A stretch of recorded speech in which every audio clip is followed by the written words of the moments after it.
This is Dundalk FC, the worst team in the game. Historically, they're the second most successful Irish team, but their current squad looks so terrible with only their captain rated over 60 overall. So our goal in this video is to make Dundalk the best team in the world by winning the Champions League. Now with this budget though, it's gonna be tough to improve anything. So this means our tactics have to be top notch if we want to win the title in the first season. Our current formation is a 4-3-3. We have a 56 rated center midfielder in the substitute, so we'll put him in. Then we also have a 50 rated center back, but he's 16 years of age. This is apparently what he looks like. He could have lots of potential and possibly become one of our legends. None of our players seem to be loaned in. Now going back to this formation, a left winger and a right winger won't work because we have left midfielders and right midfielders. So instead, I'm gonna go with a 4-5-1 flat. I think it's the way to go for our team, but we're gonna have to replace Austin Brink with Keane, but even Keane looks like he's gonna struggle. So I'm making an 18-year-old Italian kid named Patrick Nuama our first signing. Hopefully he can bang some goals in and get a lot of assists to take our club to the next level. Well, in the first game of the season, all eyes were on the new playmaker. With expectations running high, Nuama looked to be feeling the pressure. He came close to scoring and assisting a few times, but nothing would go past the goalkeeper. You can do it, man. You just got to stay calm. Despite trying his best to motivate himself, it would be much of the same in the second half, and the season opener would end 0-0, leaving everyone questioning whether the appointment of Mr. G or the signing of Nuama were the right moves for the club.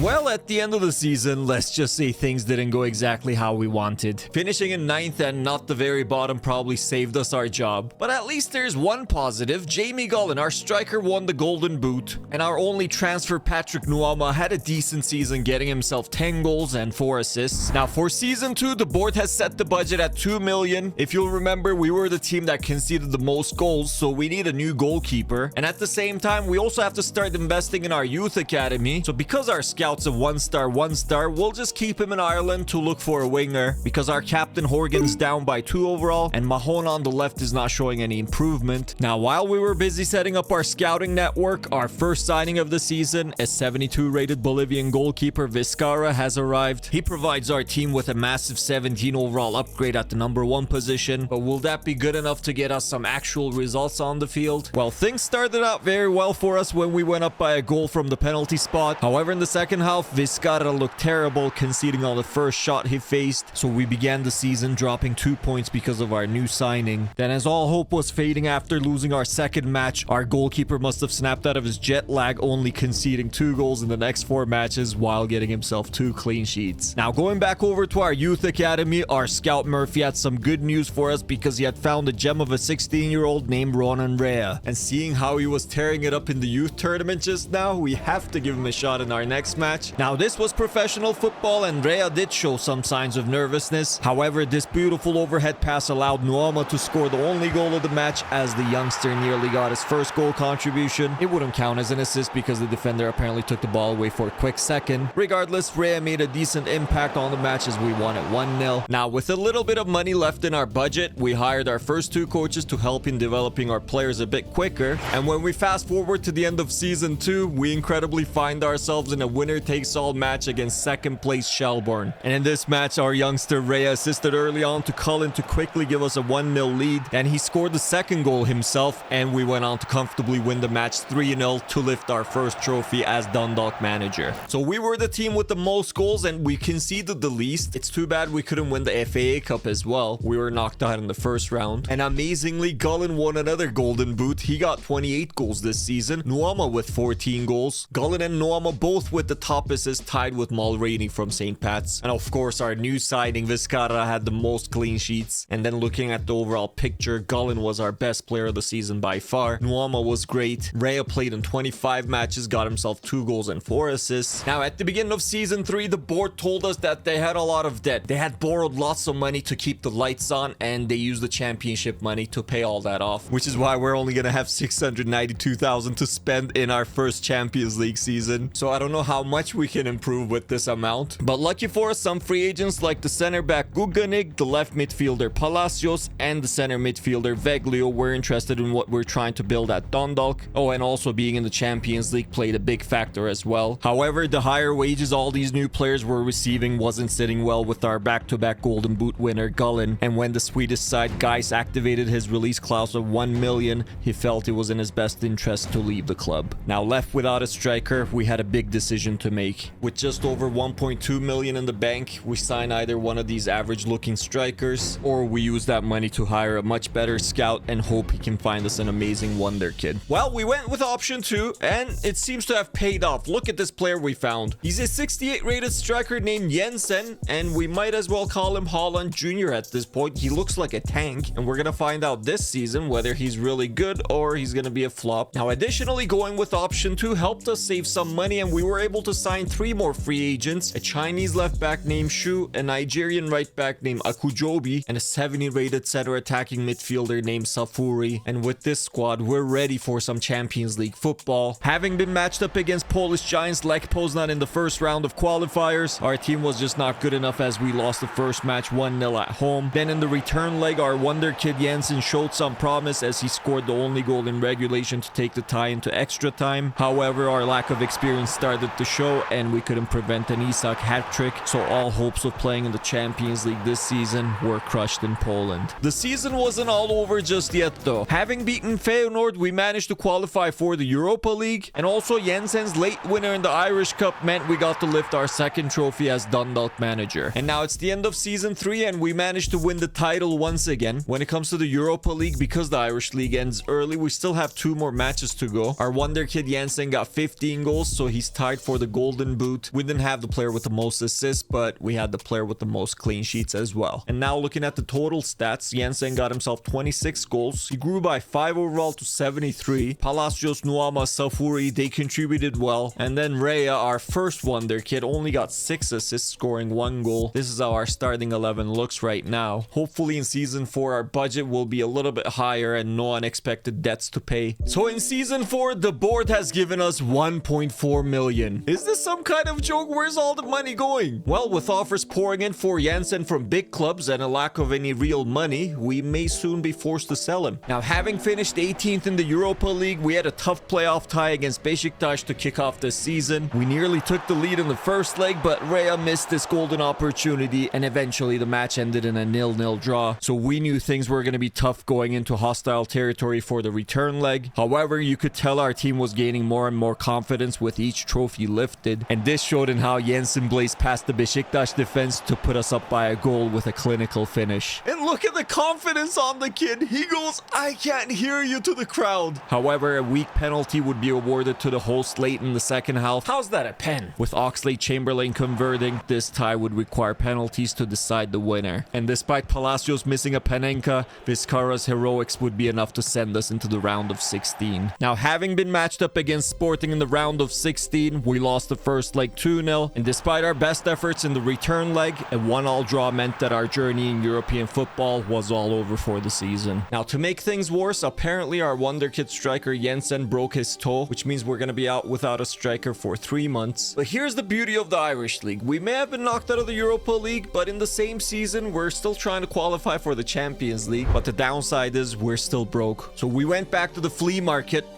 the free agents list, and signed the 71 rated Chinese center back Dong Zhang. He should link up nicely with Shu, and we also bribed Jensen with the captain's armband to hopefully get him to stay with us. Then over in the Champions League qualifiers, we barely managed to beat Helsinki. Now, because we struggled so badly, the board has given us an ultimatum. Either you qualify for the Champions League or you're fired. So that wasn't going to be an easy task because our next opponent was Celtic, and our first match against Celtic is at home, but we have an extra bit of motivation for this one. You guys will remember Jamie Gullen, our 2-time Golden Boot winner. Apparently Celtic has signed him and he's their starting striker, and having left on bad terms, he wasn't a welcome sight at Oriel Park. However, he would get the first laugh when he assisted Maeda as Celtic took a 1-goal lead. Then our captain Jensen kicked off the second half by getting him behind the defense and scoring to tie the match. Wow! Gullen the villain then took matters into his own hands and scored Celtic's second goal to put them ahead once more. He then would go on to add another one following some bad defending on our part. Come on, Guggenheim, you've been terrible, man. But Jensen just couldn't be outshined, so he scored the second to cut Celtic's lead to 1.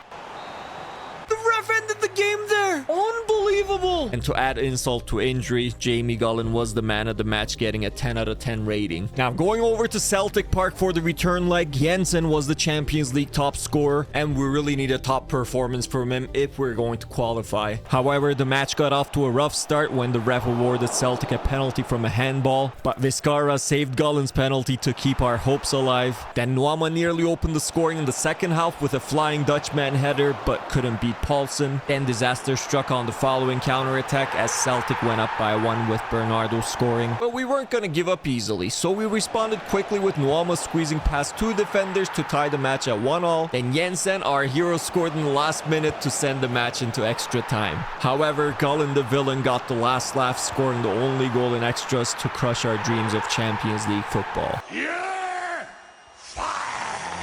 Just kidding. We couldn't find anyone better. Then on transfer deadline day, Jensen's 5 goals in 4 matches had caught Manchester City's attention, and Pep Guardiola gave us a visit to snatch up our wonder kid for 29.5 million. Now, this was an offer we just had to accept because it finally gives us a chance to buy some quality players. Now, finding a replacement striker hasn't been easy because all of our targets have moved on to different clubs and they don't want to join us, except for this guy. And we have a chance of getting him for less than his market value. But the Germans were tough to negotiate with, and finally at the end of the day we were able to sign him for 6.3 million. Also, seeing how easily we were getting exposed at the back, I decided to bring in this center back from Slavia Prague for 6.7 million. Then spent another 7.4 million on Meseguer, a Spanish center midfielder that can also play at number 9 and 10. And finally, with our team gaining a better reputation day by day, a left midfielder named Velde and a center back named Diachuk agreed to join us when their current contracts run out in the following transfer window. Now, despite making all these signings, at the end of the season we couldn't win the title, so next season we'll be playing in the Conference League, and with the board breathing down our necks once more, maybe it was winning this Irish Cup that saved us our job at the end. Now, we couldn't produce a golden boot winner, and our new signing Konadu scored 6 goals, but he only appeared in 10 matches. Our players dominated the assist charts though, but looks like our goalkeeper Vizcarra underperformed as well. And I'm not sure if Konadu was injured or not. He only played in 18 matches. When he did play, he was really good, got 7 goals, 1 assist. Meseguer only played in 18 matches as well, but I think the reason why they only played in 18 matches is because they arrived halfway through the season. Now, it looked like the beginning of the season because we were playing qualifiers for Champions League, so the point is the schedule in the Irish League is super confusing. But regardless, this is what our starting 11 looks like right now. I've promoted a few youth academy players like Barker, Rutherford, and Boyd. I think they have decent potential, but we'll see. Now, also, things aren't looking good in the Europa League. We only have 1 point in 5 matches. We could maybe sneak into the playoffs, but chances are unlikely. Now, with the arrival of Velde and Diachuk in season 5, we need a new formation, I think. So we're going with a 3-4-2-1, but this means we need to find a new cam. Now, this year the board was a little bit more generous with the budget, but why spend the money when there's a 76 rated free agent looking for a new club? So we first added Sean Longstaff to the team. So we'll play Longstaff at center mid and have Nuama play center attacking mid. Now, we also have to replace Safuri, I think. So I found a Spanish center attacking midfielder named Chuki, and I was able to get him for 3.5 million plus Safuri. We then sold Palacios, Akujobi, and Veglio to buy center back Liam Morrison for 3.4 million. And also, due to Vizcarra's declining performance in recent times, we signed a pre-contract with Shakhtar goalkeeper Riznik. With our striker Konadu winning player of the match awards week in, week out, this season went great. And in the end, we had a dominant season with only 1 loss to win the title once more. We also won the Irish Cup for a 3rd straight time. Now, in the Conference League, we barely missed qualifying directly into the round of 16. Now, I just mentioned Konadu's performance. He was the Golden Boot winner, and Velde had 18 goals. Chuki and Longstaff, the new players, had the most assists, and soon to be replaced Vizcarra had the most clean sheets with Boylan. Konadu absolutely carried the team with Velde,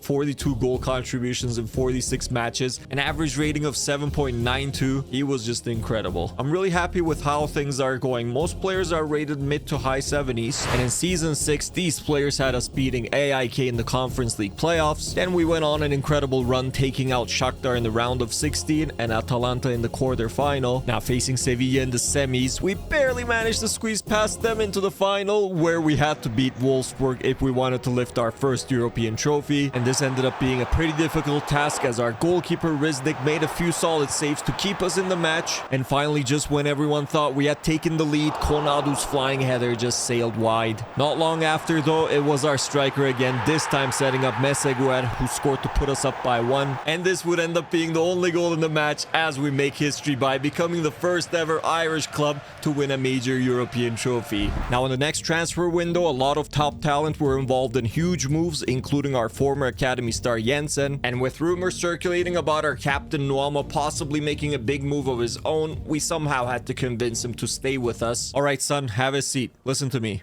With a name like Patrick, you're a god amongst men in the Republic of Ireland. Imagine winning the Champions League here. St. Patrick's Day would be celebrated in your honor. But boss, Barcelona, Real Madrid, Manchester City, they all want me. Alright, fine. We'll triple your wages as well. So what do you say? I'm saying no. What? No to all of those clubs. I'm staying. What a funny guy. With Nuama staying on in the team, we sold Longstaff for 18 million and brought in French CDM Canvo, who's got a lot more potential for about the same amount of money. We then progressed into the Champions League group stage after taking out Legia Warsaw and Dinamo Zagreb in the qualifiers. And by the end of the season in Ireland, we sailed our way to yet another double, winning the league and the Irish Cup. Konadu broke Gullen's 28-goal record, scoring 31 to win the Golden Boot. Ronan Rea finally had a breakout season, dominating in assists, and we were sitting pretty in the Champions League with 9 points in 6 matches. Now, despite our constant success in the Irish League, in Season 7 our starting budget is only 9.4 million, so we really need to get creative with our lineup because the board is breathing down our necks again. They really need us to reach the quarterfinals, otherwise we might get sacked for real this time. So first, we went after a new goalkeeper and negotiated a trade for the 23-year-old 82-rated British goalkeeper Declan Weaver. We wanted to swap Riznik for him, but they asked for a center back, so we had to give up Chalupek plus 9 million to the Germans, and we had our new goalkeeper. After that, we received the biggest transfer offer ever seen in Irish football. Now, even though it's for our striker Konadu, this is an offer we might not be able to refuse. But we wanted more money for him, so we asked Wolves for 169 million, and they gladly accepted. Now, with Konadu off to the Premier League, we have a tough time finding a replacement. We have a big problem. You see all these potential strikers, none of them want to play in the Irish League, except for one guy. You guys remember Jamie Gullen? Well, we can actually approach to buy him. So after Brandon Rodgers agreed to sell him back to us for 75 million, we sat down with Gullen the Villain. You know, they started calling you Gullen the Villain after you left us, right? Yes, boss.